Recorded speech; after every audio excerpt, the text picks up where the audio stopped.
The worst what you could do is blaming someone if a child comes in with MIH and decay on it. And then I have parents who say, oh yeah, the dentist said it's my fault. No. It's not the parents' fault. Would you say to general dentists that before you consider extracting a first molar, getting that ortho opinion is desirable or essential? If the tooth is really in such a poor condition, the child has suffered, you can see they are not brushing because of the trauma from the tooth, then get your ortho opinion and maybe refer if you're not sure if you want to do the extractions. Believe in your capabilities. Do proper, good quality dentistry, composite dentistry. It works. I know a lot of people think, oh no, the fillings will fail. No, they don't fail.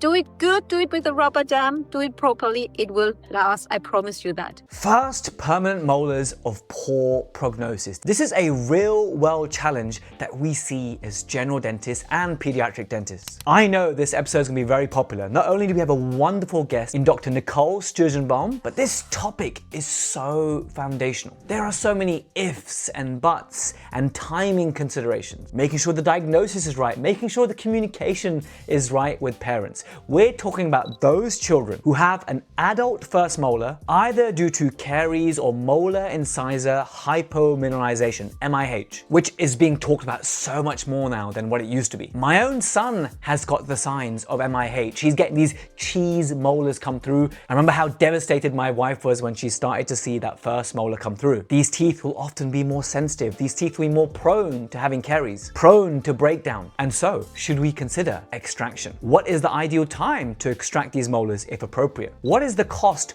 of not extracting these teeth? And how do you actually weigh up the pros and cons of extracting versus trying to maintain these molars? And I haven't even mentioned orthodontic considerations. There's so much to talk about here. And I'm excited because we're going to feed this episode transcript into Ask Jazz. This is where you get to have a chat with me or speak with me. And I can speak Finnish, Chinese, Italian, you name it. I speak a whole bunch of languages. It's my voice. And the entire backlog of all the episodes and our masterclasses is fed into Ask Jazz. And so next time you have a patient, you say, oh, my patient's 9 years old and their first molar looks like this, but their left molar is completely fine. What should I do? This episode will help you. It'll actually even point you to which timestamps in this episode you should listen to gain a deeper understanding and to help you with your individual query. Listen, if you treat children, if you manage children, this will be one of the top episodes you listen to this year. And before we join the chat with Nicole and learn all about this nuanced topic, I'm going to give you your protrusive dental pearl. I made it relevant to children's dentistry and how to deliver good care to children. And we're going to talk about hygiene. Patients, adults and children can get very nervous about the mechanical cleaning that we do. They don't like scalers, they don't like the bristle brush or cup and the polishing paste. The whole experience can be a bit overwhelming. So for children, I have a product recommendation. It's called Magic 3. You may have heard about it on a previous episode we've done, and you will hear about it a lot more in the next episode. The next episode is all about chemical polishing and the dangers of mechanical polishing that we do. Now, this product Magic 3 is 3% hydrogen peroxide, and it can be used safely in children, even if they're under 16, because this is a class 1 medical device. It's not for whitening. It is a colorless plaque indicator. So that's right, it's not going to make everything go purple or blue. It's colorless. The way you know is it fizzes, but it also just destroys the plaque. It leaves the teeth feeling satin smooth. So if there is some calculus, yes, you need to use the hand scaler or the ultrasonic scaler. You can't remove calculus with Magic 3. But for the polishing part, this is actually a great thing to use. You can actually show the child in the mirror once you've applied the gel, and it fizzes in all the places there is plaque. It's completely painless, it's colorless, it's safe, and it's highly effective. It reduces the inflammation, and parents and children love it because it's non-invasive. You do have to agitate the gel just a little bit by the gingiva to get the maximum effect, but it's so much nicer than having traditional polishing. So if you treat children, and especially if you do orthodontics in your practice and you see adolescents, because this is so effective at removing plaque, it goes around the nooks and crannies and it prevents white patches. That was actually the main reason the inventor, Dr. Wyman Chan, made it, is to prevent post-orthodontic white patches, but then he found how well it can polish the teeth chemically, and so it's got a whole bunch of indications now. I'll put the links in the show notes, whether you're international from the UK, so you can learn more about Magic 3, but the link is protrusive.co.uk/Magic 3. That's the word magic with a 3 at the end of it, Magic 3. Let's now join the main episode. I'll catch you in the outro. Dr. Nicole Sturzenbaum, welcome to the Protrusive podcast. It's so great to have you. I've known of you. You get spoken about a lot at home. My wife thinks you're just as amazing trailblazer and like what you've achieved. When I used to work in Oxford back in the day, we used to refer our patients 50 miles to come and see you guys. And this is, I hear this all the time, patients from Dorset or here and there. Wow, what an incredible practice you've built. My own son's a patient at your practice. So we have to start with you and your journey. Please tell us about yourself, how you got into peds, life in the UK, and then all the kind of things that you're passionate about within pediatric dentistry. Okay, thank you so much, first of all. I feel very honored. And it's fantastic to work with your wife, by the way. Yeah, so it's actually a long story. You can have the long or the short. I graduated in Germany, as you most likely know. And when I finished, we have to do 2 years, as you do in the UK after. And I was so shocked when I went into normal practice after university. I loved university. I loved the courses, everything. And then I started normal practice and I didn't like it. I was so unhappy and I couldn't believe that this is now what I should do for the rest of my life. And then I thought I have to come up with something to change that because I didn't want to do prosthesis and implants and all these type of things. And then they just had the first postgraduate degree in pediatric dentistry just came out at that time. And I saw it and I thought, you know what? When we did the course and we did the peds at uni, I really liked it. I ended up seeing all the children. Everyone who didn't want to see the children, I had to see them. So I thought maybe that's your calling. So I did the course, which was amazing. And then I was still in the practice and I tried to set up some days where I only would see the children. I mean, I was the associate, obviously. And it was good, but it didn't work 100%. I was so limited in what I could do for the kids. Then I couldn't do the treatment because it's just what you in a normal practice can do. So I realized I have to go into a proper pediatric practice. And there were a couple of large practices like we are now in Germany at the time. So I said, okay, let's go move to Munich, do the training there in a pediatric practice, which I did. And it was like, oh my goodness, it was a heaven sent. I really loved it. You know, when you can't wait to go back to work next day because you're already looking forward to it because it opened a new world. Amazing. It was amazing. So and then I knew this is what I will do until I don't work anymore. And then I, unfortunately or very fortunate, met my husband who at the time lived in the UK. He's half German, half British, and he studied in the UK. So he was a Royal Society Research Fellow. So he had a job at uni. So we had to come to the UK to live here. And I said straight from the beginning, only if I can really do peds in the proper way. So I cannot start doing it somewhere just like half-hearted. It won't work. So I have to open my own place. And there was nothing like it at the time. So I took the big risk and opened Toothbeary in 2008, actually. And Wow. yeah, it was amazing. I mean, it was hard. Even now, like private peds clinics are a niche and they're rare. But back then, I mean, it was almost unheard of. So it was a very brave thing for you to do. It was indeed. I have to admit it. I didn't realize. Luckily enough, I was young enough and naive enough to think, yeah, everyone will love it, and it's just what the country needs. But it was a tough time to start with, especially as I opened Toothbeary exactly the way it is now with 11 chairs. So it was a big place. And to fill that up, but that's how peds work. You have to have a big place.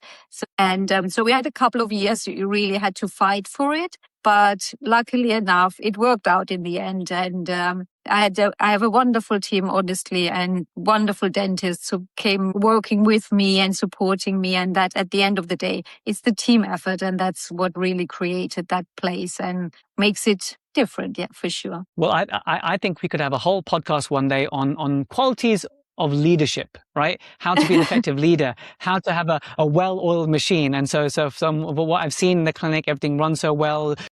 Sim tells me how well trained the nurses are and how systematized everything is. But we'll save that one for another day. And I'm sure there's a lot we can learn from you about that kind of stuff. What I want to delve into is the clinical kind of stuff. We're talking about first permanent molars of poor prognosis. But before we go into that, I just want to ask about your opinion and your perception. So there's specialist care, right? Pediatric specialist care, high level for children. And then you have what we can do or what reasonable dentists can achieve in general practice.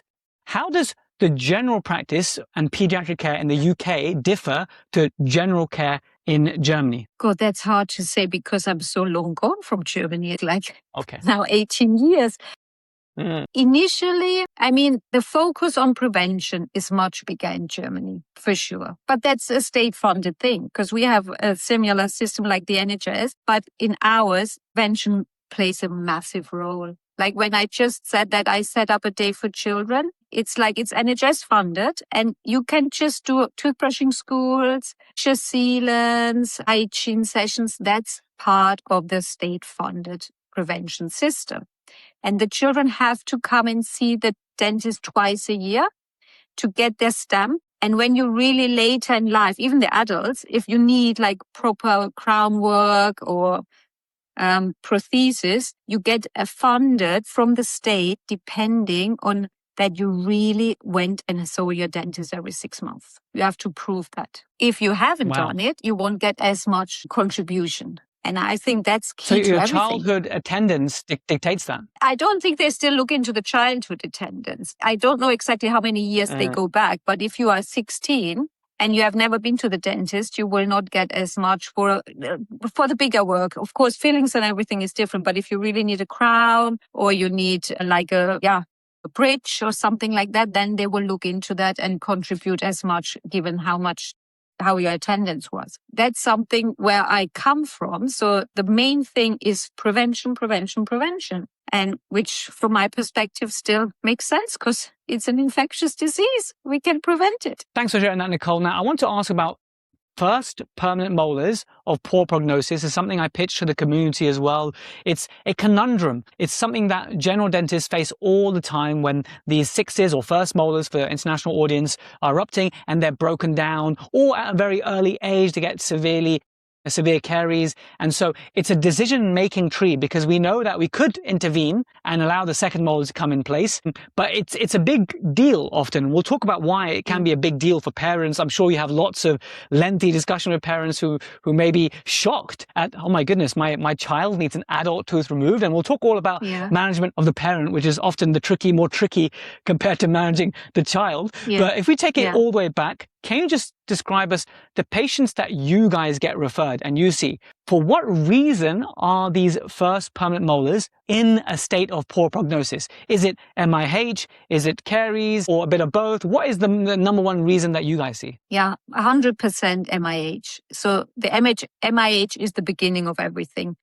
Of course, most of the time when they end up with us, they have decay on these teeth. But the reason for the decay is the MIH. And that's, for me, super important to differentiate because if it's decay because they don't brush and there's not a good hygiene, I have a completely different approach than I have a child who has MIH, where I know it's not their fault. It's the disease. And then, of course, I'm more willing to save the tooth and to put more effort in, even if that sounds cruel, but I know the background, and then I definitely want to support the child because I know that they suffer as well. Because with MIH, it's not only the decay, it's the discomfort, the pain, and the journey they have already gone through over the last most likely 1 to 2 years. And that's why it's a very important diagnosis to get. And for dentists in general as well, because if you ask me what I think what general dentists should do, they should acknowledge that. And because the worst what you could do is blaming someone if a child comes in with MIH and decay on it. And then I have parents who say, oh yeah, the dentist said it's my fault. No. It's not the parent's fault. Parents don't even know that the tooth has erupted. And by the time it's fully through and it has MIH, if the child is already sensitive, has pain, doesn't brush properly because of the sensitivity. And that's where we have to be more understanding and more supportive. That's what I think, yeah. So true, because it's completely different to a child who has had access to lots of sugar, and MIH is, again, not their fault. But it's interesting about dentists and in general practice making that distinction and diagnosis. I remember on my elective, maybe 16, 17 years ago, I was in Vietnam with these Canadian dentists and we were talking about MIH and they were like, what's lovely dentist, by the way. They were celebrating 25 Yeah. years out of dental school, and they're like, what's MIH, right? And so they had Yeah. no idea. And so this is something that, just to educate someone who may be watching, who hasn't come across MIH before, or the dental students, can you just tell us a little bit more about the incidence, or what it stands for, and what is the cause? And we know it can affect the child and it's not their fault, but give us a bit more, couple minutes background on MIH. I mean, to be perfectly honest, with MIH, we still don't know too much. We don't know why it happens. We have theories, but if you go into the pediatric field, there's so much research going on into MIH, because I think it's one of the biggest concerns right now. What we know is how it presents. So we know that the discoloration of the sixes, so it's called Molar Incisor Hypomineralisation, because it affects the first permanent molars and the front teeth. So I always say to the parents, look, you can have one tooth, but you could have also 12 teeth affected, because it happens during the developmental process of these teeth. So you maybe have a child who has only one defect on one six, and the next child has all sixes, completely a lack of enamel, plus the front teeth, some spots, white spots, yellow spots, brown spots. So it comes in different grades. So you can have just a very mild form, you can have medium, or a more severe form of it. And you can see it on the teeth more or less. So you have just maybe spots, white, yellow, brown. You could have already enamel breakdown, or completely lack of enamel on some of the molars. So but when you have seen an MIH tooth, a severely MIH tooth, you will never forget it, and you know exactly what it looks like, because it's really so unique, the way they look. I like the term cheese molar. Yeah, it is. You do. Yes. My son's got it as well. I used to diagnose these things, and then now my own son has it now. And so yes, cheese molars, totally not his fault. But now that we have this diagnosis, it's diagnosis through clinical observation and history as well, and Yes. you kind of figure out that this didn't develop from caries. The caries is secondary to breakdown quite often. When you're get referred these patients, sometimes it may be that it's too late. By the time they've come and seen you, it's too late. But for those of us in clinic where you see the 6-year-old, the 7-year-old, where maybe you can see the brown, the yellow, the surface breakdown, and you can now intervene, but you may also need to do an assessment to see, okay, has this tooth got a future in this child? Because there are some timing of extraction that can happen to allow the second molar to come into place. And this is where general dentists get a little bit confused, stuck. They might want to get an ortho opinion. They might want to get your opinion. So what are the different bits of information that you need, right? From the history, from radiographs, to be able to make a clinical decision with your patient? I mean, definitely an individual approach, because I know everyone wants always like a one size fits all approach, but that's impossible, in particular with MIH, because you have, as you said, you have the history, but was there already pain? Was there discomfort? What is the hygiene? What is the family approach to it? What is the ortho situation? What will be the attendance be, whatever I do? So it is not an easy task on hand, and it's not a quick fix where you, as you said, the patient comes in, you see him, and then you just, there's MIH, let's do extraction. No, that would be wrong. As you said, you have to look at the development of the number 7. If the bifurcation is already developing, then that's the right timing for extraction. But don't extract the tooth when the child is just having the cusps of the 7th. At that particular time, if you have to take an OPG to assess the development of the number 7, and then of course you have PA to see. Not good enough? Yeah, you want to see all 7s, right? Because you want to do proper ortho assessment as well. You want to see what's the likeliness that this child needs ortho extractions. Because of course, if you go down that route, you most likely will decide for the 6s, not for a healthy 5, but that's most likely not at that particular time when you see the child. I mean, that's not evidence-based, but from my experience, when decay happens, when enamel breakdown happens, it happens in the first 2 years after eruption. It's very rare that you get a 12-year-old with MIH who now has really out of a sudden problem with the 6s. They usually get the problem straight away. If I see them with 12, it's usually because someone tried to fix it and couldn't do it properly, and they have just brought them through the next years, and then we end up with a tooth which is now maybe unrestorable. That's the worst case scenario, because then it's too late for extraction. And then what do you do? So it's a complicated one. And I know you want a very easy answer for me, for everyone watching and to do. So my point would be, if I would be a young dentist or even an old dentist in a normal practice, and I would see a child with MI, if there's no enamel breakdown, then definitely sealant straight away. That would be my first approach. If there is enamel breakdown and if there's a little small cavity, then I would do composite filling. Get your margin into healthy enamel, healthy dentine, just widen up your area, surface area, and do a good composite filling. Because you asked me about the difference between German and British dentists. Believe in your capabilities. Do proper, good quality dentistry, composite dentistry. It works. I know a lot of people think, oh no, the fillings will fail. No, they don't fail.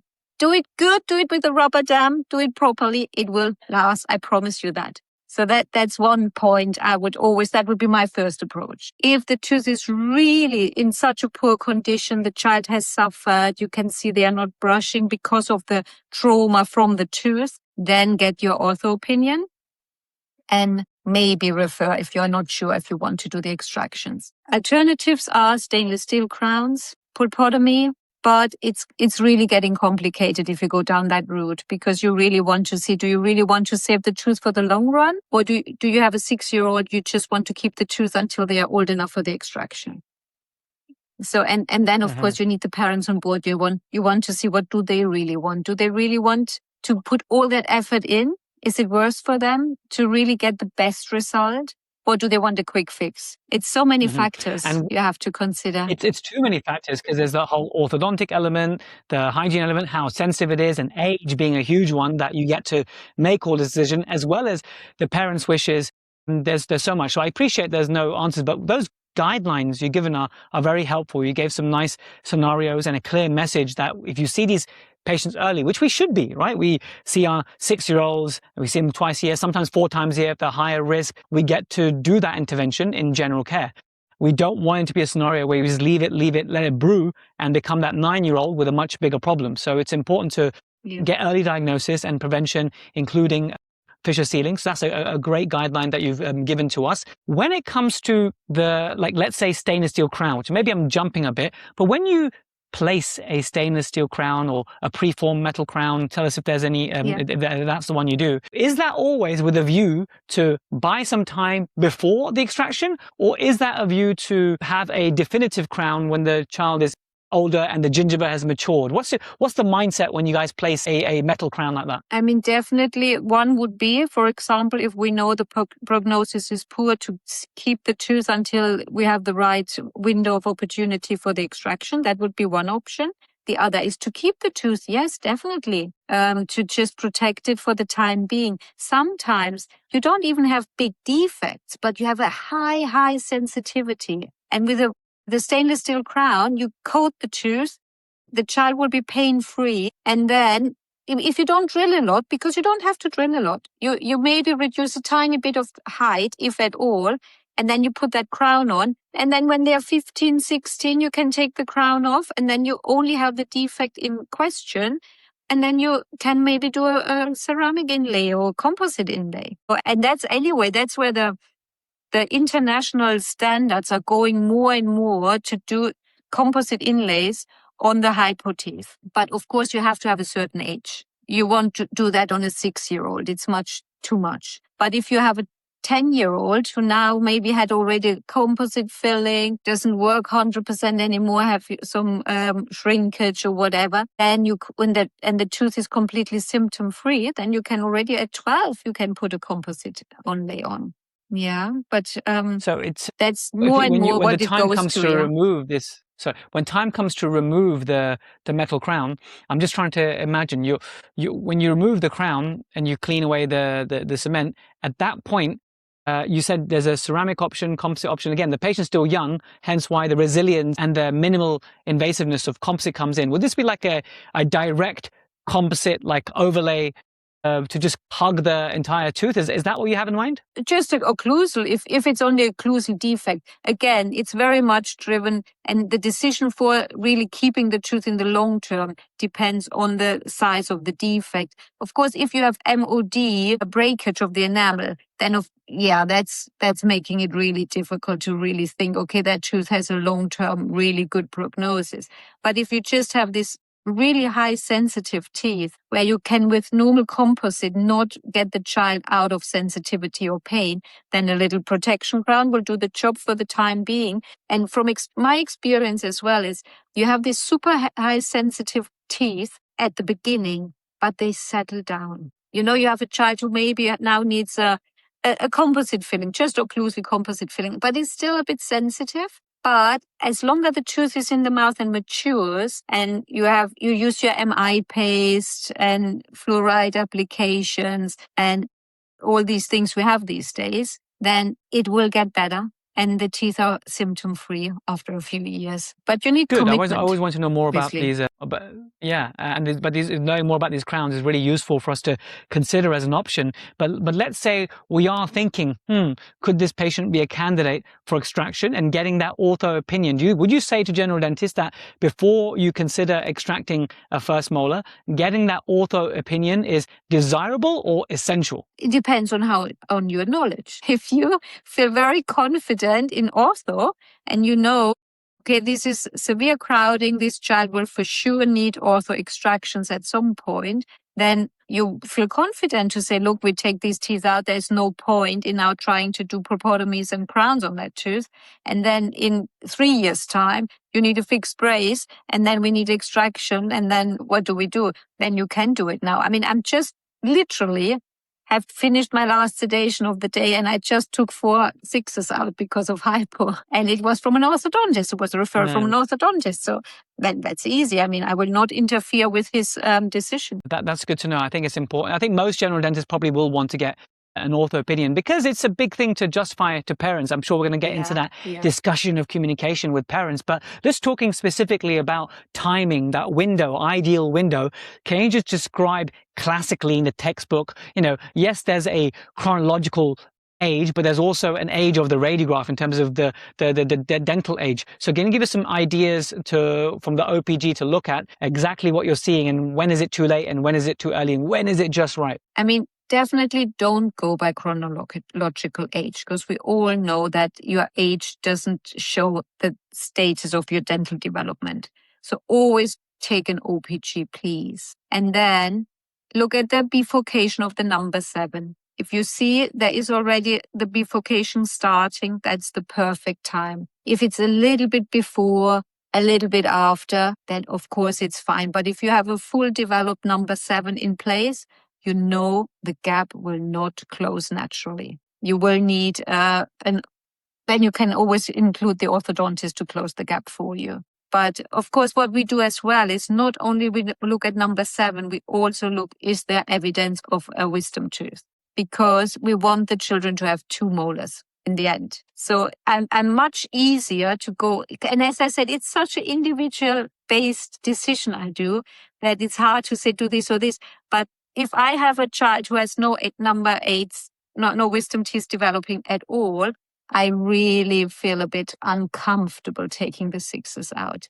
Then I really have to see, okay, there's really such a poor prognosis and it's really already pain. Maybe there's already pulpitis or something somewhere. Then yes, but not just because I have an occlusal or mesial occlusal defect. Maybe I have parents come in and say, yeah, they need extractions because someone told them.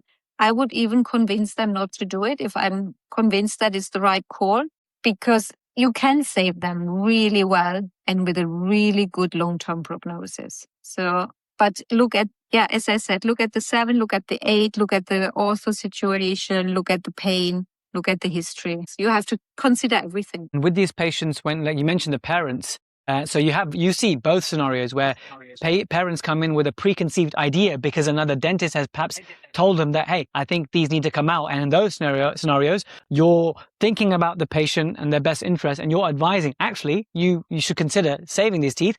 And you have the other scenarios where you probably think, okay, based on everything you see, extraction is the best choice, but the parents are adamant that they want to save little Johnny's teeth. Tell us about just tell us about this discussion that you have as parents and how challenging that could be. I mean, usually, as you said, parents have a little bit of an idea themselves, not only because the dentist said they have to do that, but they do their internet research, as we know, and that really makes our life a little bit more difficult than it maybe was 5 years ago. But they usually understand if you really show them, if you take the x-ray and you show them, so they understand there is the number 7 and it's not ready and it will keep into that gap and the risk that involves. And then, of course, another question is as well, do we know that the 7 is healthy? We cannot guarantee it. It doesn't mean that you have a 6 hypo that the 7 will be hypo too. But everything is possible. And then you end up with no teeth on the back. That's some convincing arguments. If you mention that you don't know for sure that the 7 will be fine, then they get more hesitant regarding taking the 6 out. Usually discussions go like this, or then in particular ortho, because most parents now these days are very convinced that their child will need ortho. And then, of course, that's something you can explain as well, what impact that has. And in any doubt, send them to the orthodontist, because then they will definitely tell them, look, if you take the 6 hours, that will that would bring the class to, it's not good for that bite, that will make it harder to correct that, all these things. That's good from an orthodontist point of view then as well, to help you, to support you, what you want to do. Yeah. Like I said, it's managing the parents sometimes the tricky thing. I'm going to go ahead and share my screen now, Nicole, and we're going to look at the questions from the community.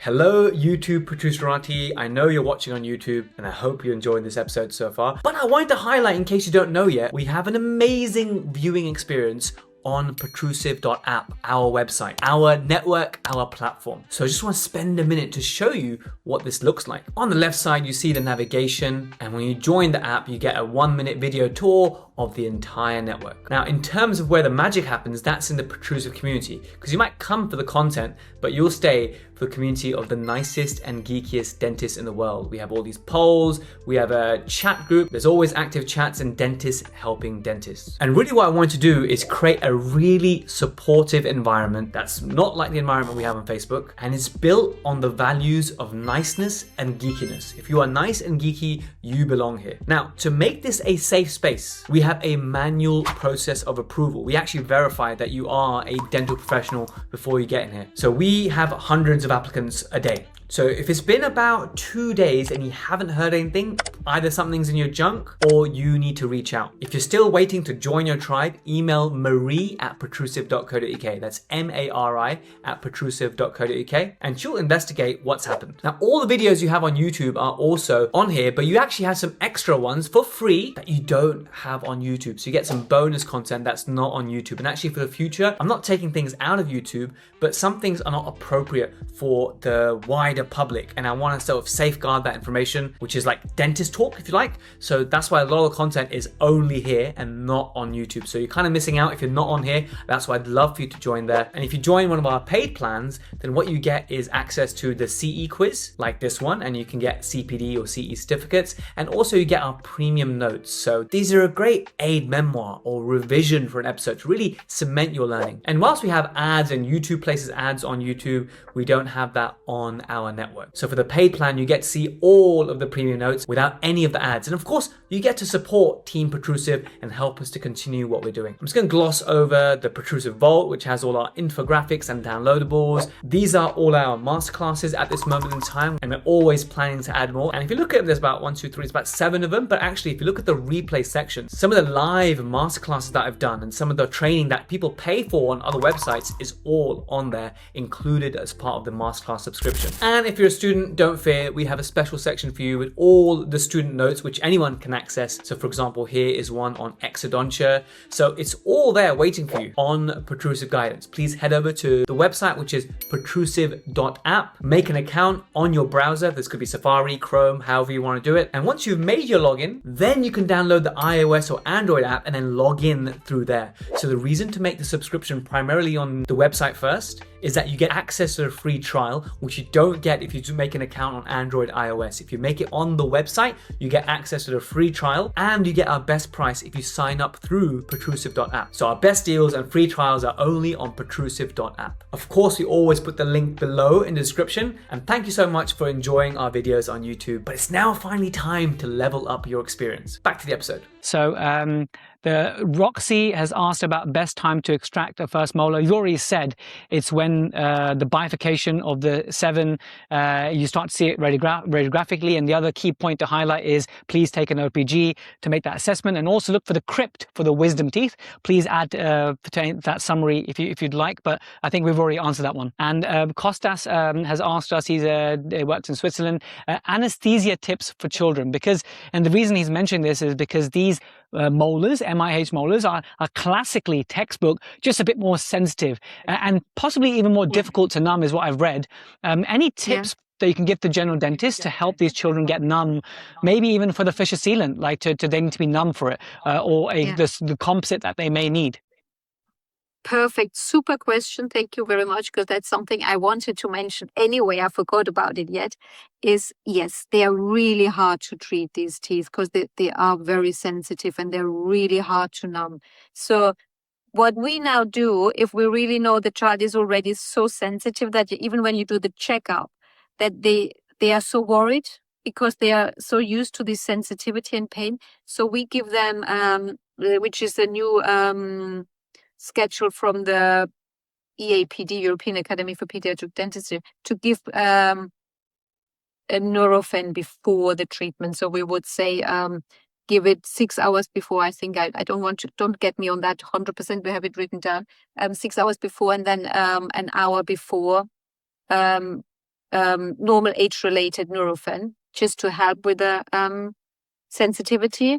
Then we use nitrous oxide. Obviously, I would not just use local anesthetic in my case, but you maybe don't have nitrous oxide, so you will need local anesthetic, and give a proper dose of local for that. That's that. And then what you also could do, you could give them, when you see them for the assessment, give them the MI paste, the calcium paste, and ask them to use it every day before the appointment for 2 weeks before. That will help as well with that. Is MI paste the same thing as GC tooth mousse, or is it different? Yes, yeah. There's the tooth mousse is without fluoride. The MI paste is with fluoride.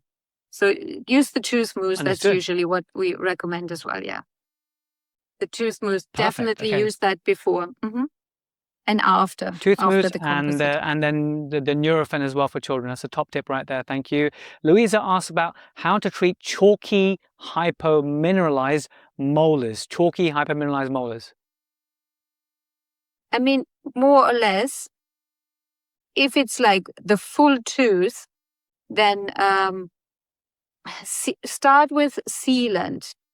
You could, if you're worried, you use the Fuji, just Fuji, and don't do proper etch and flow.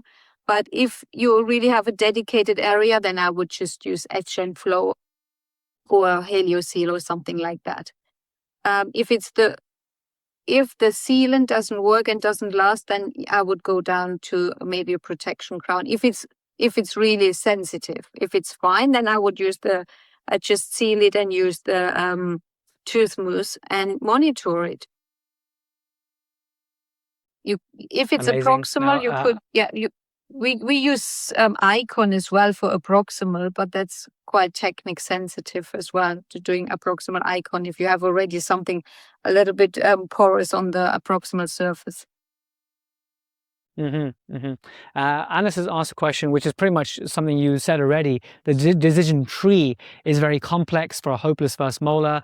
But if it's hopeless, it's been deemed, if you actually said that this caries is significant, like you said, pulpitis, infection, then there's no way around it. It needs to come out, basically, right? But then it's about managing the child, anesthesia, anesthesia. So yeah, for hopeless teeth, there's no waiting for the perfect time. You have to get the infected, painful tooth out. Would you agree with that? Yeah. I have done that. There's no other way. It's sad, but it's what it is. Sometimes you just have the last resort taking the tooth out. Mm-hmm. Dr. Matt Wickman asks, what's the best way to treat the space after extraction? So this is a good question because is there a management of a space required, or we just allow the second molar to come in and there's nothing to do with the space?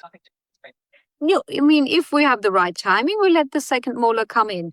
But if, for example, what we sometimes see as well, you have to take the lowers out, but you leave the uppers in because they're really good. And the orthodontist, maybe for the long-term orthodontic approach, wants to keep the upper sixes, then we give an Essex retainer to wear, for example, just to not allow the elongation of the upper six.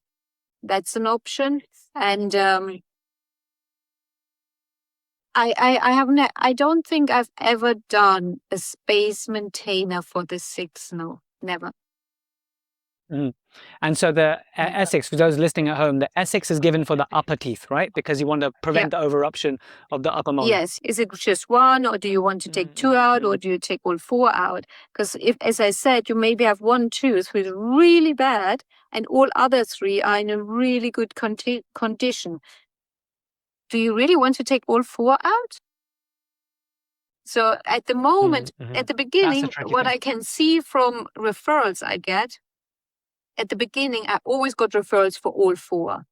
And now the tendency goes more into really taking only the symptomatic teeth out, and if the others are healthy, to keep them, as long as you really prevent over elongation of the uppers. And so that's the Essex comes in. Great. I think that also answers Nabiha's question about occlusal wearing of the molar and how the opposing molar has sort of overrupted. Obviously, the Essex will not correct that once that overruption has happened, but it will prevent further into space, and orthodontics will then intrude and correct that. Yeah, absolutely. So Annette asks, long term, is it deemed appropriate to have all severely hypomineralized sixes extracted prior to sevens erupting so that the sevens can hopefully erupt into the space of sixes? It would avoid the risk of extensive potential treatment on sixes in the future. I think we've kind of discussed that. So in those cases where you deem appropriate, do you prevent the restorative burden on those teeth? But I'm more interested in the balancing and compensating, which we're about to come to because someone's asked that question. So Claire says, Claire Bayliss, hey, hi Claire, thanks for listening. What's the long-term prognosis of these teeth? She's had letters back from orthodontists when she's asked for their opinion, saying whatever she feels is poor prognosis. So they leave it to her. Yes, I had that too. That's absolutely true. That sometimes you ask the orthodontist and then they just come back and say, you should make the decision. I mean, I'm happy to make the decision as long as they have done a proper assessment, tell me what their long-term plan is. And if their long-term plan excludes extractions, then I'm happy to make the decision if I feel that these tooth can last for good or not. And then I would say it like this. If you have a tooth who had already a pulpitis or an infection, then I doubt that this tooth will last. Then I would go for extraction. If I can put a composite filling in, let's say 2 surfaces, not more, not like 3-4 surfaces, I would not start and doing MOD buckle. Then I would put a composite on for 2 surfaces. If it's getting more extended, then my recommendation would be that's harsh now, because if I say take it out, then you think it's more than 2 surfaces, I take the tooth out. But if I speak for more than 2 surfaces, then it's like really big surfaces and not just a little bit something, where the edge is missing. I mean, what we know, if you do composite and you have to cover the chewing, the lower buccal surface, they never last really well. They are the one who chip. Then go for stainless steel. In the upper, the composite is more forgiving, funnily enough. That gives us Yeah. some guidance. But the meat of this question is what I really want to get to, is because Claire does this wonderful thing of describing a scenario when you have one very compromised molar, but then where does balancing and compensation coming? So what are the latest guidelines in terms of when do we need to, what is balancing and compensating, firstly, for those our students who are listening, and then when do you do it? Is there a place for it? How the guidelines change? Tell us more about balancing and compensating, because like today, you removed 4. Is that when you have to do 4 Yes. because 1 is bad, or can you just do 2? Like, tell us about balancing and compensating. I mean, I'm not into balancing and compensating, but that is not guidelines.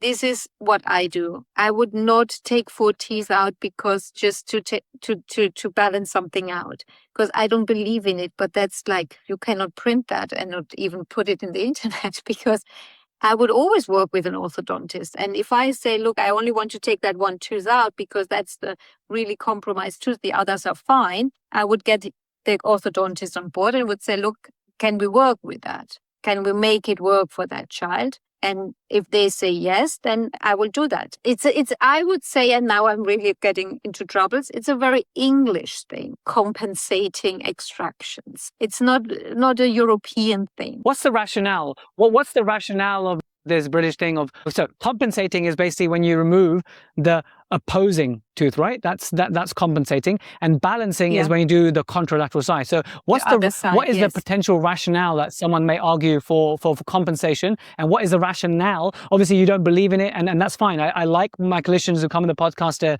to have their beliefs and opinions that are led by experience and where they're training, but what is the proponents of, hey, you should compensate or you should balance? Why is it that they advise this? I mean, the compensation, that makes sense, because if you have an over-elonged 6, that really is a nightmare, and it's nearly impossible to get it back. So if you know you cannot save the 6 from coming down, then yes, that's a good argument for it. And balancing, yes, there's the question of middle line shifts. But then again, that's something you need to check with the orthodontist. What age are we? Is there already a middle line shift? What class are we in? I mean, if you have a perfect class 1 and a child with a good occlusion and good habits and no mouth bringing and blah, blah, blah, then the risk that really you get a middle line shift because you extracted on one side a 6 and not on the other side, I think that's neglectable. Mm-hmm. Yeah. Mm-hmm. Yeah, that helps, I think. So at least we know the rationale, but I think you've given us some good clinical reasoning, because you shouldn't really expect a significant shift in the midline, and maybe that to remove a healthy molar and the opposing, like going from 1 to 4, does sound quite severe. Now, what I like is that you've given some guidelines to general dentists.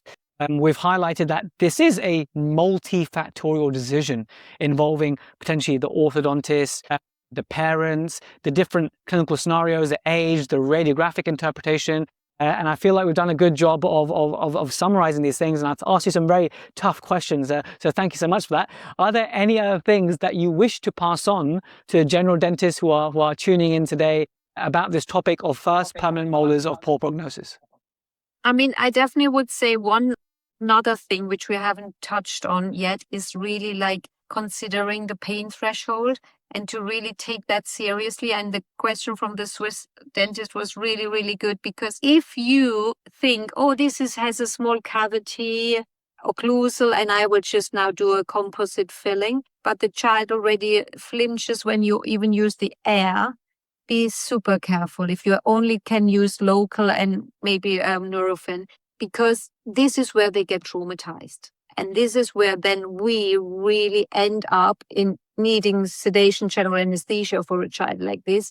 While if you treat it at the right time with maybe nitrous oxide, you can just get the filling done. Because really these teeth, even on it, with all my experience and everything, hands up, I had a few times where I was so struggling with these children, because even with really double with nitrous, with double local, with Nurofen, they still felt it.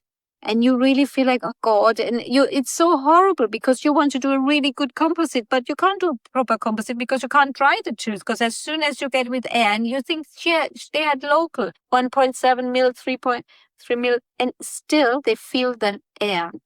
Be careful with that. When you do your initial assessment, check it really properly and see how sensitive is that tooth. Because I had parents as well who said, no, the child is not in pain, has never been. And then I say to the child, do you feel something when you eat an ice cream? Yes, yeah, then it hurts. Because they say they had never pain. Yes, they have pain. They have constantly pain. There's 5 mil plaque on that tooth. There's a reason. It's not because they don't brush, because it hurts them when they touch it. So a tooth with lots of plaque is already okay. Be careful with that. You know that is a sensitive one. Yeah. Yeah, that's a good clinical clue with it having plaque on. And so you know they're not able to brush well. And I guess the other consideration is that sometimes instead of a simple direct restoration, maybe a protection crown to give them longer lasting pain relief into their teenage years.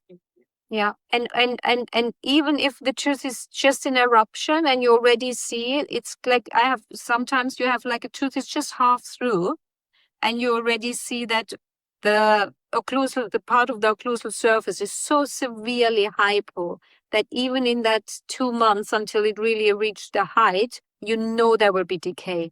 Then just to cover the fluid cement, Fuji triage or something, just to make sure you really get the fissure closed off for the time being. It's ugly and it's not good, not what you want to do, but at least it protects it somehow. Yeah, it's good to dry the tooth as best you can, put some on your glove finger and smear it into that area, and then you pray, and then when they come back in this better position to do some better quality dentistry, it just gets them through that risky time zone. So that's a great real world point that I think all the clinicians will be able to relate to and be able to implement. So Nicole, you've answered all our questions. I'd love to know a little bit more about your clinic in Richmond, Toothbeary. Tell us about what kind of services you offer. I know you do a lot of sedation. I know you guys do my son's currently having orthodontics with you guys as well, and he's about to turn 7. So tell us a bit more about your clinic and how you can help. Yeah, where should I start? What we want to do is actually, the whole idea of Toothbeary was always to have prevention and high quality pediatric dentistry, high quality dentistry for kids. They have the right to have high quality dentistry. They are not only milk teeth. That's the worst thing you could say to me, oh, it's only milk teeth, they will fall out. No, the milk teeth will determine what will happen in the long run. And the highest caries risk is previous caries experience. So that's one thing. And then the other is really to create an environment where the children can grow up with really healthy teeth. And the environment is more than just brushing and fluoride application. Is early orthodontics, as you say. There's mouth breathing, there is swallowing patterns. These things, they need to be corrected at an early age, or they ideally should be, not they need to, but they should be corrected at an early age, because that will prevent so much more problems in the long run. And if you can avoid big orthodontic treatment at the age of 13, why wouldn't you? Because you can address that at the age of 7. And then that will completely change everything. And we know a big class 2 high risk for trauma for the front teeth. We know that mouth breathing has a higher plaque occurrence. So all these things, the idea is to correct it as soon as it happens and control the development to get the ideal outcome at an early age. So at the end, we are back to prevention. Preventing anything could happen. I always say to my parents, when the child is 17 and has never had a cavity and has a class 1, then this will stay for the rest of his life. The risk of getting decay at 25, if you never had a cavity before, is very slim. And that's what we want to achieve. And then to do that, of course, you want to do it in such a child-friendly way that the child really grows up and feels comfortable at the dentist. That's what I get now, because now I'm in my 18 years here, and now I have all my teenagers. No, they're students now. They're going to university. And they have nothing, and they really love it, and they will not leave me, even if I say, look, I think you have outgrown me, because the small pink bench is too small, clearly for a 1.90 m boy, adult, but they still like it so much, and that is everything I could have achieved, right? So they have a good, healthy mouth, they have a good hygiene, and they love going to the dentist. They come every 6 months. That's what I want, and that's what you will do for the rest of your life. Perfect. Mission accomplished. That's beautiful. And I think it's so incredibly rewarding, that scenario you mentioned. Now you have the data of 18 years and you've seen all these patients develop into wonderful dentitions because of the interceptive care, the prevention based. So congratulations to all you've achieved, and wish you all the best for the future. And thanks for talking about this quite a tough clinical topic, because there's so many ifs and buts, but I feel as though all our general dentists listening today have gained some insight that they can apply straight away, and think again about involving the wider team and reconsidering the diagnosis that they make, and making sure an MIH is treated differently to purely a caries one. So Nicole, thank you so much. And how can people, I'll put the website link below obviously for Toothbeary, so that people can reach out to the clinic and consider referring as well where appropriate. Thank you so much. And I hope, it was good enough. It was amazing. It was amazing. No, thank you so much. We've never talked about this topic before, and so it was great to do so. Thank you. Well, there we have it, guys. Did you enjoy that? Learning about first molars of poor prognosis. I know there's a lot to think about, right? That's why you're going to love the premium notes for this episode. If you're a paying subscriber to Protrusive, we make these wonderful PDF summaries. Our members absolutely love them. They like to annotate them or just read them as a refresher. It helps everything to actually sink in. To also enhance your learning, for those of you who have access to Ask Jazz, you can now test it out. Ask AI Jazz a scenario relating to first permanent molars of poor prognosis, and you'll get better advice than ever before. If you'd like to connect with Dr. Nicole and send your thanks, I'll put her contact details below. What she's done in the UK with pediatric dentistry is absolutely amazing. If you'd like to collect CE and CPD certificates for episodes just like these, you need to answer a quiz. The way to access that quiz is by becoming a member of Protrusive Guidance. Head over to www.protrusive.app and connect with 7,000 dentists all over the world who are nice and who are geeky, and who just want to be better every single day. Why 1% every day, you can achieve so much. So thank you so much, Protruserati, listening all the way to the end, and I'll catch you same time, same place next week. Bye for now.